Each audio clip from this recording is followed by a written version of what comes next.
Trap Squad, Trap Squad, Trap Squad, Trap Squad, Trap Squad, Trap Squad, Trap Squad, Trap Squad, Trap Squad, Trap Squad, Trap Squad, Trap Squad, Trap Squad, Trap Squad, Trap Squad, Trap Squad. Hey, clickbaity political. Yeah, thirst trap, trap squad, squirrel squad. Our mission is critical to speak the truth to the masses. We here for the fight. We ain't started, but we here to finish it. Sick and tired of seeing the privilege, take advantage of the weak and the innocent. So we let our voice be heard every single weeknight.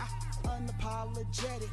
Black people, despite this white supremacist system that we live through on a daily, we still throwing up those acorns cause we represent clickbaity. Trap Squad, Trap Squad, Trap Squad, let me hear ya. Trap Squad, Trap Squad, Trap those squirrels up if you with it. Trap Squad, Trap Squad, yeah I see you, yeah I see you. Trap Squad, Trap Squad, Trap Squad, Trap Squad, Trap Squad, Trap Squad, let me hear ya. Trap Squad, Trap Squad. Throw those squirrels up if you with it. Trap Squad, Trap Squad, yeah I see you, yeah I see you. Trap Squad, Trap Squad, Trap Squad, Trap Squad, Trap Squad, Trap Squad, Trap Squad. All right. Good morning, Trap Squad, Squirrel Gang family. We wanted to come on for a few minutes. We're having some technical difficulties, but we know a lot of you guys woke up nice and early this morning, so Tunde and myself are just going to go through a couple of the stories that we had planned out for today and at least give y'all something since you're up this early. Squirrels up, throw them acorns up. What's going on? Obviously, not Marcus, not Mondale, but we had some tech difficulties. So yeah, like Dwayne said, we're gonna run through some of these stories that we were gonna talk about real quick, just to give you guys a little something. Because we definitely appreciate the squad, man. You guys you guys rock so hard with us, getting up this early, crack of dawn, to bang with us. So I wanted to give y'all a little something. So yeah, we're just gonna run through some of these stories real quick. First thing we were going to talk about was this wild clip from Fox News, man. This conservative economist Art Laffer, he was on Fox News. He just said something wild, man. And this is about an important issue that obviously we care a lot about here on Clickbaity. So we wanted to show y'all. Why don't we just go ahead and run the clip? I'm not even going to talk about it too long. Let's go ahead and just run it.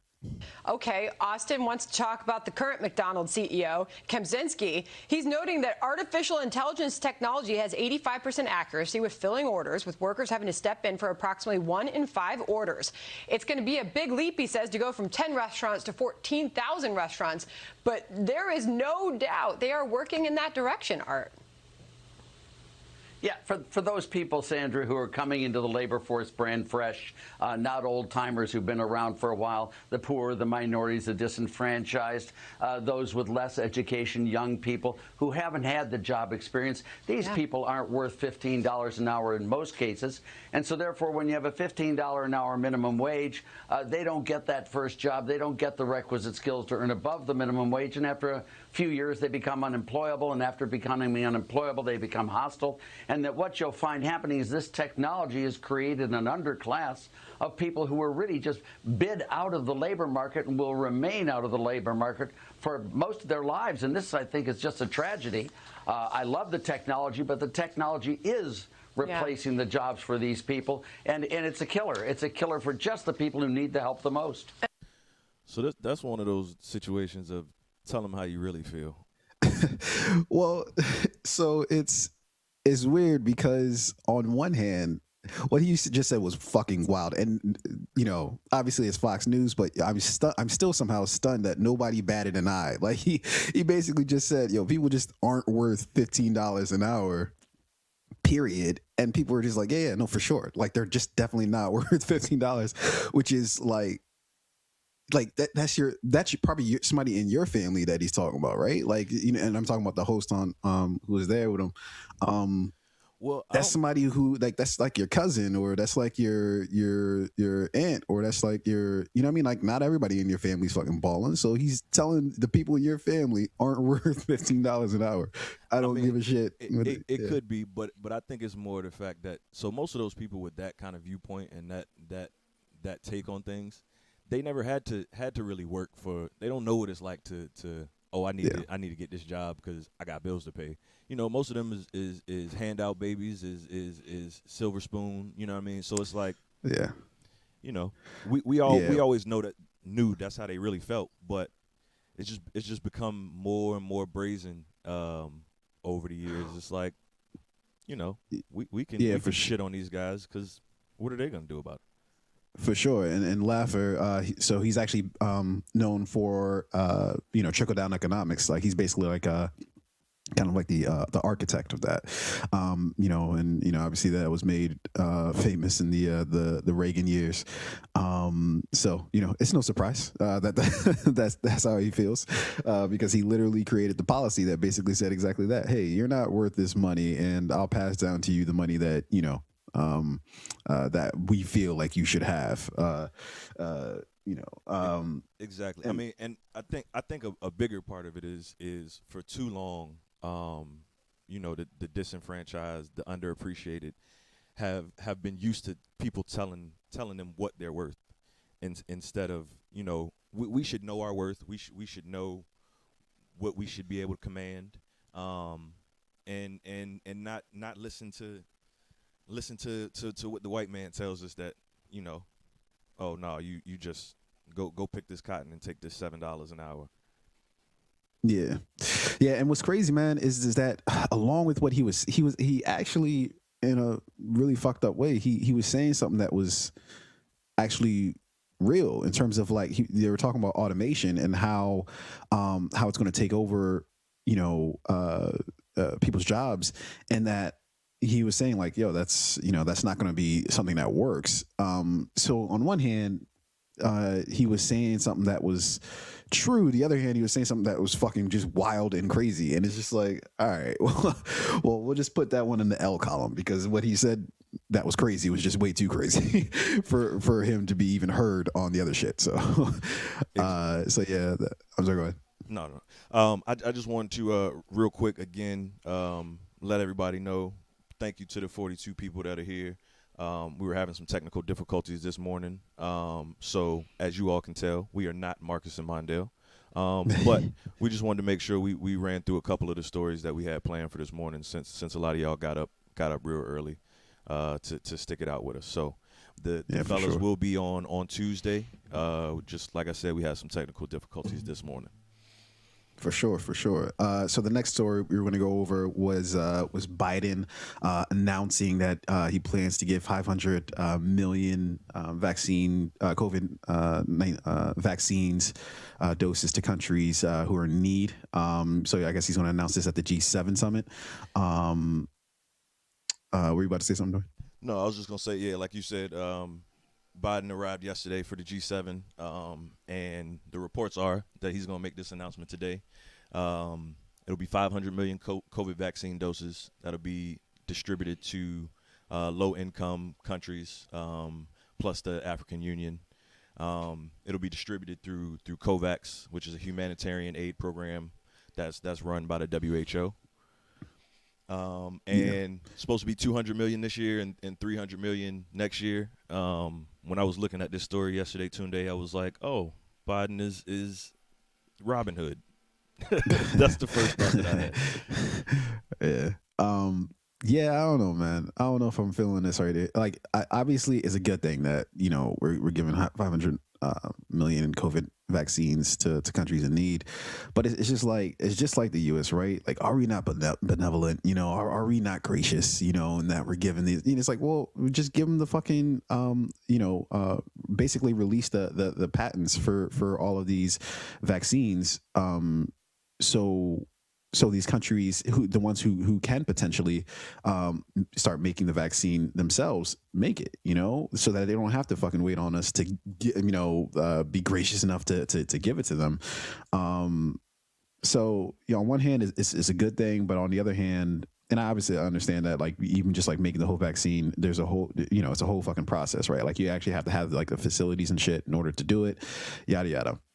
But in the same breath, it's just like, yo, open this shit up, so that other countries can actually make it, so they don't have to wait on you to fucking, be generous enough to give it to them, versus, having a shot of doing it themselves, So exactly, yeah. It's the whole. I mean, to me, it reminds me a lot of the whole colonizer mentality. Just like back from when the British was taking over, it was no, we can't let you do this on your own. I'm going to come in. I'm going to do it for you, and then I'll be your savior. I'll be your white knight. You know what I mean? Exactly. Like you said, they could have very easily started working on ways to help those underdeveloped countries fend for themselves. But instead, it's like, no, we'll take these patents and these things that we're already making money off of, and we'll put it out there like we're doing this greater good for the world, which, like you said,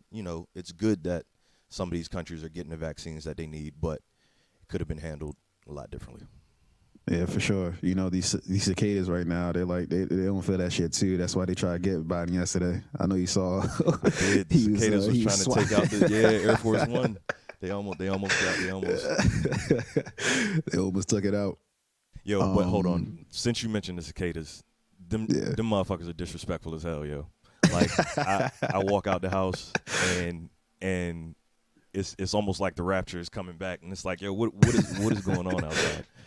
Yo, they I was watching some report. They were like, yo, the cicadas are showing up on like the weather reports, like when they do the shit for like the radar and shit, like they just see like a whole shit ton of like cicadas. Yeah. Yo, know how many cicadas that has to be in order to fucking that's fucking wild, dude.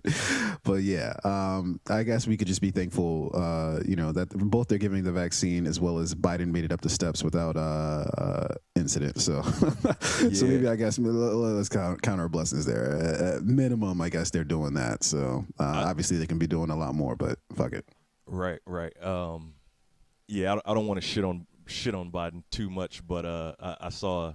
I feel like that's always welcome. I saw a clip yesterday when I was looking for stuff for this story, and he started off his press conference with I think I'm the president. It's like, or something like that, and it's like, really, dude.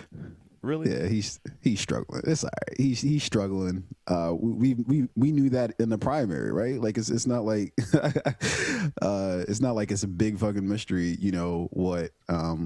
What's going on with Biden. He's clearly lost more than a step or two. They're kind of propping him up right now, but I guess it's better than what the alternative, the two choices we had. But I think we're at the point where the lesser of two evils argument is starting to run super thin. So yeah, we got some decisions coming up. Susan, I agree with you. We need a disrespectful cicada emoji. Chuck, yeah, it's. I go outside and the sound of all of them, it's like they're all in unison. UFO's about to land. That's a good way to put it. Yeah, for sure. So let's toss over to this next story. This one was wild, dude. So this story's about Arkansas cop who's being sued for flipping over a pregnant woman's SUV because she didn't pull over fast enough. Yeah, I could get into it, but let's just see this footage real quick, man. This shit is wild, dude. All right. New questions tonight over a risky way state police are intentionally hitting and spinning out cars during chases. We've shown you these pit maneuvers before. Last month, Fox 16 uncovered how troopers are using them more often, sometimes leading to deadly wrecks. Our Susan Alcori explains how a lawsuit now has lawmakers weighing in. It was so scary. Bracing for what's about to hit. In my head, I was gonna lose the baby. It's Nicole Harper's first time watching this dash camera video. That was rough to watch. But she already had a front row seat. Are you the only one in the vehicle? Yes! Okay. As as the driver of that's this fucked up. The SUV cop out here playing hit and GTA in flipped real by life. an Damn, Arkansas Dimitri, you beat me State to it. Police trooper. Why didn't you stop? Because I didn't feel like it was safe. Well, this is where you ended up. Senior Corporal Rodney Dunn tried to pull her over for speeding. He claims she fled.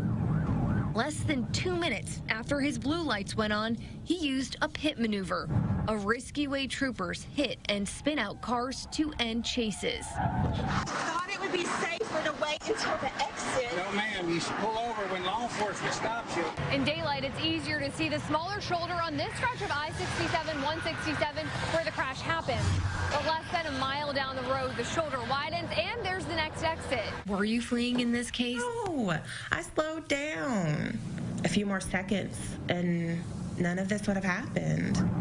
Now sitting in her lawyer's office, Harper is suing state police, saying the pit was negligent and excessive force. Suit points to the video, arguing Harper signaled she wanted to stop. I feel like I had heard that that's what you do. You slow down, you put your flashers on, and you drive to a safe place. Turns out that's textbook, according to state police's driver license study guide.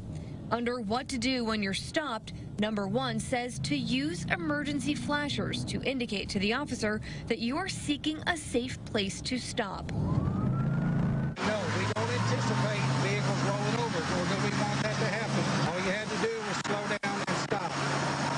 I did slow down. I turned on my hazards. I thought I was doing the right thing. Pits are becoming more common with state police. Our recent investigation uncovered state police attempted or used pits on at least 144 drivers last year. That's almost double compared to the year before. During those pits, 3 people were killed. 1 was a passenger. What was done to Miss Harper was deadly force. Harper's lawyer wants the lawsuit to change state police policies, saying there need to be limits on when officers are allowed to use pits. There was a less dangerous and more safe avenue that could have been taken before flipping her vehicle and make it bounce off a concrete barrier going 60 miles an hour.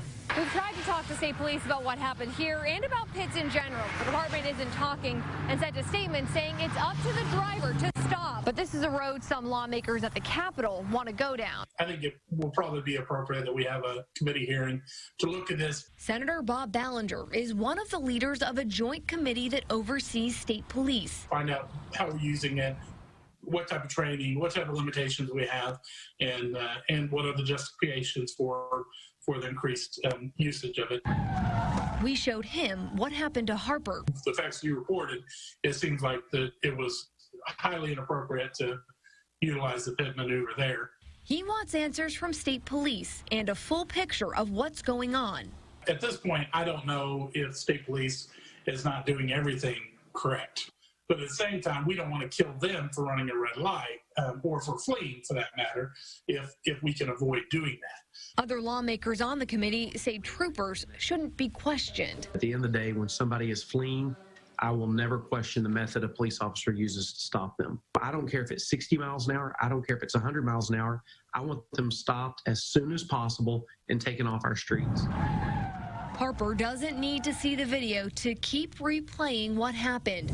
What if I had kids in the car? I mean, how he wouldn't have known. Did that matter? Wondering if this is how things had to end. What was going through his head? What made him think this was okay? Can you get out? I'm told there could be a committee meeting this month to talk about pits, but an exact date hasn't been set at this point. The statement we received was from State Police Director Colonel Bill Bryant. He said the department has seen an increase in drivers fleeing over the past 5 years, which is why more pits are being used. Back to you. Well, you can read the full statement from the state police on our website, fox16.com. Plus, you can check out all of our coverage on pit maneuvers. And if you have something you want Susan to investigate, call the number on your screen or email us at investigations@fox16.com.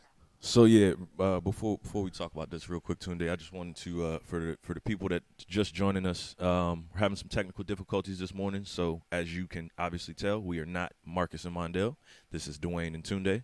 We wanted to make sure we gave y'all something this morning for getting up early with us. We appreciate you all showing up every week, every Tuesday, Thursday. So didn't want to leave you with nothing. But for sure, back to the to the video. I mean, this is crazy because it's not even like that was a stop for like it wasn't no shootout. It wasn't no oh this is a robbery suspect. This is you're pulling this person over probably for what, speeding, and you end up flipping this fucking car. Like, come on, man, they're out of control. Yeah. Yeah, before the funny or not, if there's anything funny about this story, before I even saw the video and I was just reading the story, I knew she was white. I like, because for one, the reason why this is a story,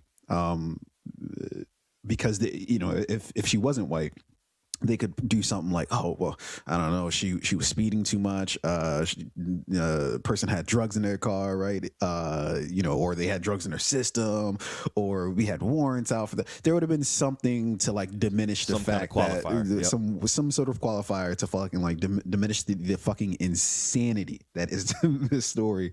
And then the second thing I'll point out is, the cops, man, it seems like we're hitting sort of like a curveball here, where, or maybe I guess a reverse curveball, where, we go from an era where cops and, authority, quote unquote, feel just emboldened just to do whatever the fuck it is that they want to do, to periods where we feel like, okay, things might be getting better, to now a period where it's just like, and maybe it is, the fact that we have video of this kind of stuff, but they just don't care anymore, dude. Like, look, the woman was going, she was going, what, 84 in a 70 zone, right? That's not even reckless driving. I do that on the Rex, all right? Exactly. If the speed limit is 70, people are for sure doing 84 at minimum. Yeah, right? My granddad used to tell me all the time he was going to take 5. If he was on a regular road, he going to take 5. If he on the highway, he going to take 10. So that's what I live by. She wasn't even. I could see if she was doing 95, 100, but exactly. like Luke Kang said a minute ago in the chat.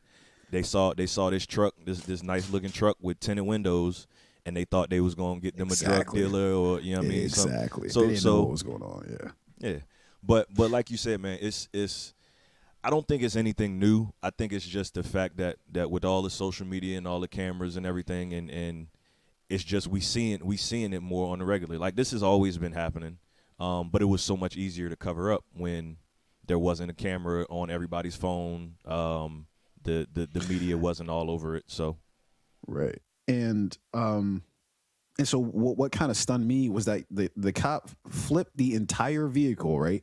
Flipped the entire vehicle, then got out of his car and was like, "Man, how come you didn't stop?" And it's like, she's pregnant.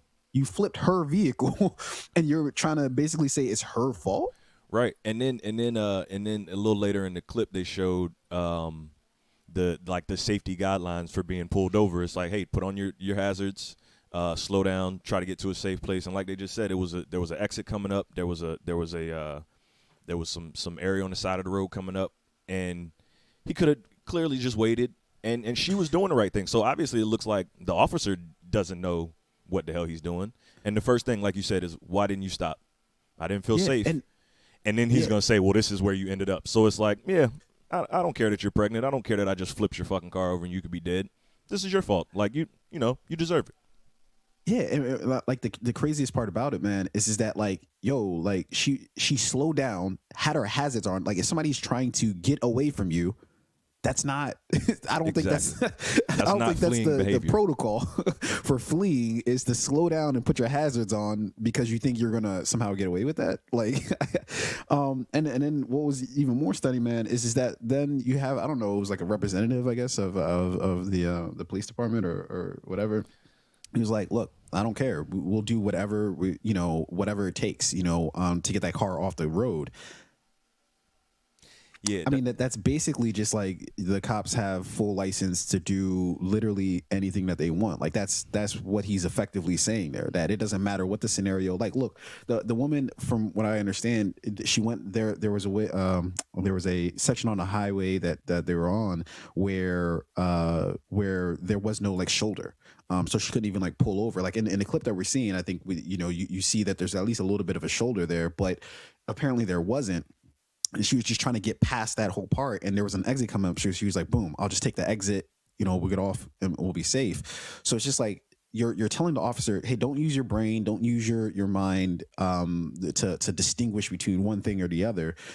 Just if you even feel like she and it was even what this reminds me of is how they shoot all these people who are like running away from them, right? Like, so the danger is going away from you, or the supposed danger is going away from you, and you're like, my life is still in danger. How is that an excuse? What's in danger there? It leads to, and it's almost that mentality of my life means more than yours. You know what I mean? Like you say, if somebody's running away from you, it's not even your life, because your life's not in danger. Like there's nothing in danger there. Exactly. But it's just the empowerment that they feel. It's like, I can do whatever I want and I'm gonna get away with it. Like, who's gonna tell me? I'm the law. I'm judge, jury, and executioner. Who are you to tell me what I can and can't do? That's for sure. I mean, that's just what it seems like. So, yeah. Crazy story, man. Crazy story. I don't even know where to put this one, man, because that was just so bold, man. The biggest thing to me is like you said, had this been the only reason that this is even a story, and this is even the headline is what it was, and it's getting this coverage, is because it was a white lady, who was pregnant. But yeah, I mean, had it been black or brown person, this would have been swept under the rug. There might have been some drugs found in the car. There might have been, you know what I mean? They would have found out they stole an ice cream cone in like the 4th grade, so they deserved to get their car flipped over. So I guess we'll move off of that one, because that's and honestly, like, that could have ended up so much worse than it did, man, because the car just completely flipped. So like, that could have, and it seems like the cops just didn't care. They're just like, it is what it is. I see you, Luke. Yeah. But I mean, yeah, man, it's sad. It's sad, because just the complete lack of any kind of empathy when my man got up to the car and was like, yeah, so why didn't you slow down? Like, seriously, your first thought, she's hanging upside down in her car, and your first words are, man, you should have slowed down. It's like, she says I'm pregnant, and then your first thought isn't, let me try to help this pregnant lady out of this car, make sure she and the baby are safe. It's no, that's what happens when you don't slow down. Like, seriously, dude. So. Yeah, dude. I do want to move on from this, but like, it seems like it's just like an escalation. Like, with what happened in 2020, with everything that happened in 2020, it feels like the cops just feel like super emboldened to, there's truly like no real consequence. Like they had to, fucking pull teeth in order to get Chauvin put away, right? And that's not even like a sure bet yet. They're still doing that appeal after appeal, and God knows, exactly where all that's going to go. But they're like, for sure. Like, now there's not a damn consequence for anything we do, So it feels like this type of sort of logic is just so prevalent now, of just like, anything that we do by default is right because we're the cops. Exactly. And it's like, well, you guys are like, it's in the moniker, right? Protect and serve. Like, what about this is protecting and serving? Like, so yeah. And I don't know, man. And just to wrap this up, like you said, later in the clip, there was the spokesman for the police department, or whoever he was, but who came out and said, yeah, whatever we got to do to get this car over, I don't care how fast they're going, whatever the situation is. If they're willing to, if they got people that are willing to come out and say that on record, on TV, in the public, just imagine what they're saying behind closed doors to make these officers feel like this shit is okay. Yeah. So. Yeah. Yeah, they got to be doing like memes and things like that. Yeah, like, man. it's got to be like a joke to them, you know. So yeah. But yeah, let's get off of that. Let's wrap it up. I think we done kept the people kind of long enough. For sure. Listening to our voices. But before we go, this is my favorite story of the day. My goodness. Teyana Taylor. Yeah. Dope artist. You know, everybody knows the dance. She's dope. But history. Maxim magazine, every year they put out their Sexiest Woman Alive. And this year we got us a black woman. And my goodness. If Amon Shumpert, if you just so happen to hear this, I'm sorry, brother. but yeah. Yeah. Yeah, man. Look, Teyana Taylor, she's dope, man. Because she what I respect most about her, man, is that look, she's got this title now, Maxim, Sexiest Woman Alive. But what I find so dope about her, man, is that she speaks up when she feels something isn't right. So she did the whole album, her album, and I think Kanye produced, right? And she was saying, like, after it was produced, she was like, look, man, like, this isn't really the album that I made. This is the album that was sort of like Frankenstein together, after Kanye had his spin on it. And she was like, I'm not really like satisfied with that. And so, and I'm pretty sure it was her first album. And so with that being the case, and obviously, Kanye West is Kanye West, for better or for worse, I suppose. But for her to kind of speak up and be like, nah, I'm not feeling this. And the next album I do, we're not running it like this. Yeah. I thought that was really dope, man. And so, yeah, like you say, she's who she is. She's unapologetic with it. Super, super, super talented. But like you say, like she's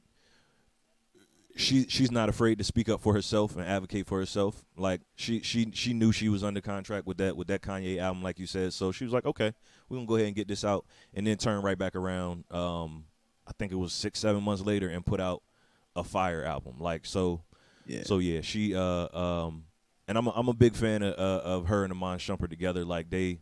Just the clips, they social media clips and they clips of them with their daughters, like that's super dope, man. So shout out to Teyana Taylor, Maxim, Sexiest Woman Alive. And again, like you say, first black woman ever. And we know there have been some black women who could have easily been on top of that list, but I'm not mad at it.